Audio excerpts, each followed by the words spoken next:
happy, and to be able to say something like that without any reason. He said it to me. And in that moment, I should have been strong. I should have thought about it for a second, and I should have, found a way to make him change, or just to be, return happiness to the hate. That's how I try to fight the hate. I try to do happiness. But in that moment, I was weak, and I'm working on it. I'm trying better. As far as that goes, this is not an apology. You understand. This is me talking about, and it bothered me for the rest of the day just because of the brashness that came across, and that's not what I'm trying to project. I try to project smile. I try to project positivity.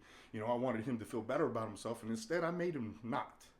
And and that makes me sad because I apologize if this ever gets big enough or whatever, and this man sees this. I apologize to you, sir. I should have handled that better.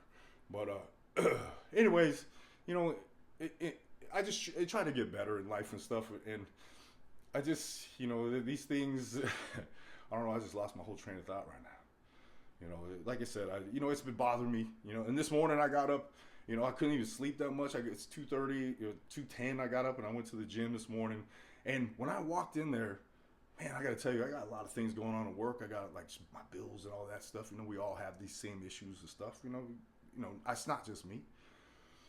But I got up, and instead of eating my feelings, instead of like trying to sleep in or bumming out or being sad, I just went to the gym. And I'll tell you what, I was in there no more than 10 minutes. And I went so early on the weekend, there's nobody there. But I was only there for like 10 minutes. But after I just started sweating and I started working hard and I started doing all that stuff, it kind of just releases some of the pressures. You forget, when you're working hard, you forget about all the other things in life. You have that moment to yourself.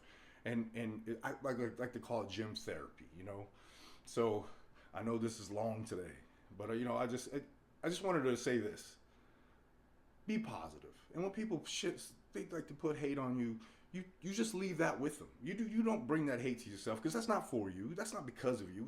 That they have their own stuff. And when people usually project their own feelings about themselves on you, and so that's what I got to say today, guys. I need to start talking about working out, right? I do. I talk about the fact that working out is more than muscles, and eating right's more than just, like I said, your body is just a side effect. Your mind, that's where you go. And you got to get your mind. If you're going to do this, you got to get your mind right. You got to get your mind right. You got to value yourself enough to show up. That's all I got today. Have a wonderful, wonderful Saturday.